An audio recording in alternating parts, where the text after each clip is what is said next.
Welcome back to another installment of Asagao Academy Normal Roots Club. I'm your host, Pound. And we've just joined the Normal Boots Club, kind of, as a filler. We have to prove ourselves in the tournament, and if we don't, we are kicked out and publicly shamed and humiliated, and we will fail. And we will become depressed, and teen angst will set in. So, let's look forward to that. I couldn't sleep at all last night, so when morning came, I put on my uniform and headed to class early.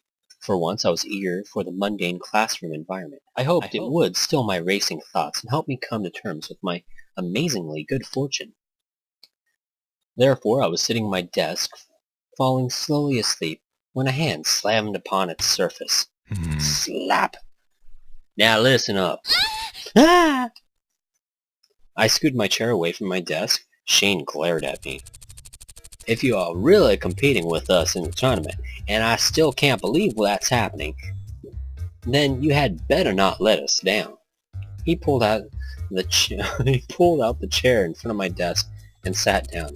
Let's talk strategy here. What? What? Now listen up. Now, do you think practice will pull on? Oh crap! I'm slowly turning into Foghorn Leghorn with Shane. Do you think practice will only help you through the tournament? Despite knowing it was probably the wrong answer, I nodded. No.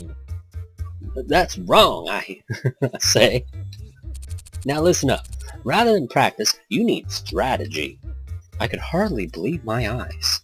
Shane, the normally quiet guy, wary, barely speaking Shane, was suddenly on fire and preparing to give me a full lecture on video game strategy. Did this mean my good fortune was over, or... Now pay attention.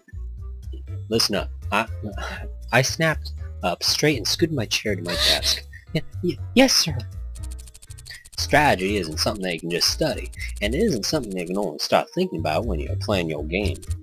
Strategy is always. Repeat after me. Strategy is always. Strategy is always? No. One more time. He slammed his hand on the desk again. Just ad-libbing now. With feeling. The strategy is always. Yeah. Now, that's good. That's good. Now, you know what that means. In your daily life, you can make choices willy-nilly, like an absolute idiot, or you can make smart, intelligent choices. You can make choices like a winner. Sometimes, these go against what we want in the moment. Someone strategizing for a diet would have to pick not to eat a second serving, even if they want to, even if they're hungry. Didn't make any sense now. It's not always that you want, but it's what you got to do, understand? I think, kind of. He's from southern England. He nodded, seemingly satisfied. The more you strategize in your daily life, the better your mind will get when trying to strategize in-game. Gaming isn't just fun. Gaming is life. He leaned forward, staring me down. Strategy is always.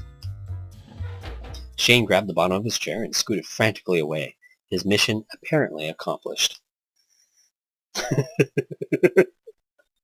Oh.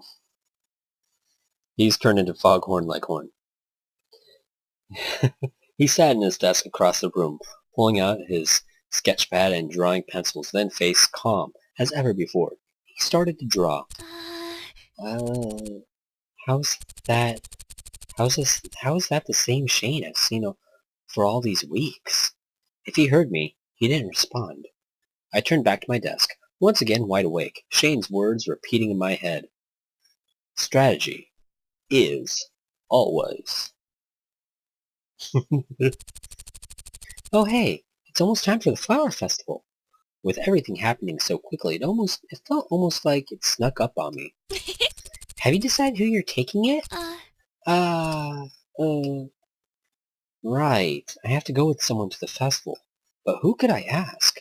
The only guys I knew were the members of the Normal Boots Club. Would they want to go with me?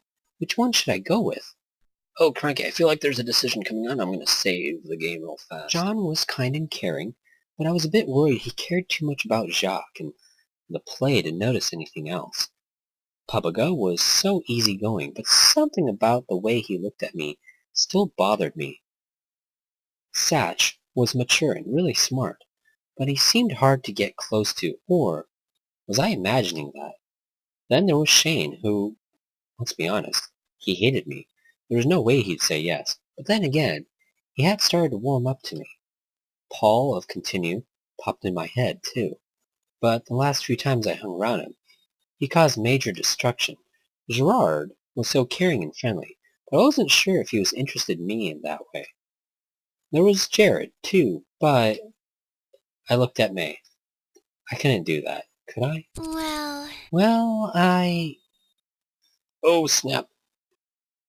Oh, snap. I gotta make a decision now. Oh, okay.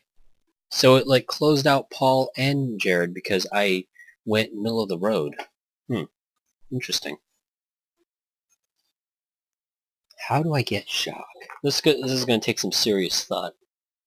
I gotta roll the dice. If I roll a 6, obviously...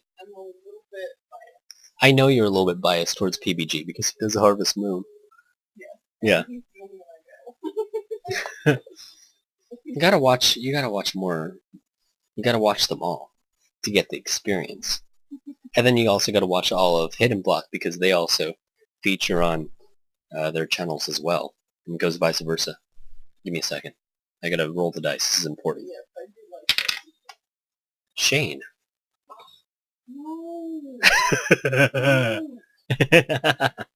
I rolled the dice. You don't like FOGHORN? Because they're constantly shooting guns without ear protection. And that could also explain why all the zombies can sneak up on them so easily. Because they can't hear them coming. I've already picked Shane. Shane! Maybe I'll try asking Shane. What? What? Shane? Are you crazy? He, hates your guts. I don't know. I think I might have a chance. Oh, I'm gonna get shut down. May looked at me steadily. Well, if you're sure, I'm sure it'll work out. Well, go on. What? What? Uh-huh. Go on. Go on and get your man. Wait, you mean now? Yeah! Yeah! May hit me on the back and practically shoved me towards the door. As I began to leave, my legs turning to jelly. Small pink blobs filled my vision. What? Go!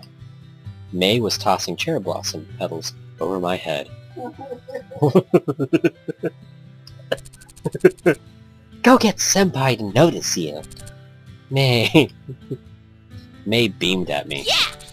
No time to talk, Hannah. This is gonna be your big day. You're a main character. Unless you messed up real badly, you'll definitely get a good answer. I've messed up a lot, though. Just go! Oh! With a final shove, I was out the door. Now, where would I find him? There was only one place to look. My interactions with Shane was something of a routine, usually calm and quiet, punctuated by moments of uncertainty. I knew how to handle those. Now, though, my thoughts were like an incessant display of fireworks. Nothing but smoke was coming to the surface. He was drawing as I entered the room. And with that, I think this might actually be a really good point to cut off. And I know this is probably going to be kind of a short episode or not a lot has actually happened. But I like this cliffhanger. This is a nice cliffhanger, so we're going to stick with it. So, wait until next time. I'll probably post something very soon. And if this was posted in the middle of the day or at the beginning of the day, there'll probably be something up in the next 4 hours. So go check that out if you want to see if I get shut down by Shane. Black as a